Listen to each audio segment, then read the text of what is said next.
در اون وقت زیاد داریم. یکم وقت وا میخوریم.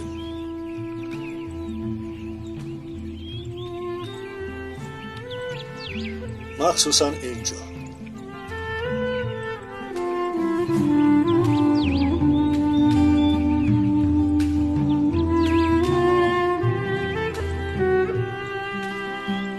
من هم به شما یک چیز دادن میخوام سردارم.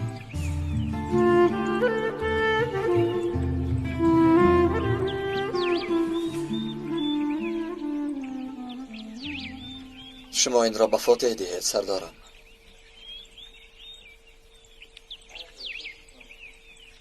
مرا دیگر نمی بیند. اقلا چهرم را فراموش نکند.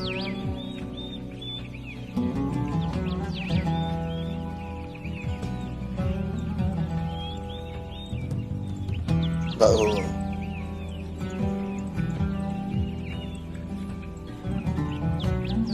بگویید که داده تو را همیشه و بسیار دوست می داشت. هر کاری که کرده بود برای تو کرد. برای آینده تو کرد.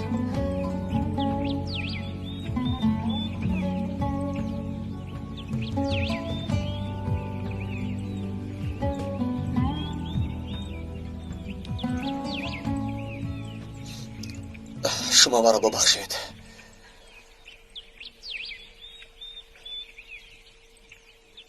من هم شما را بخشیدم. دیگر وا نمیخورم.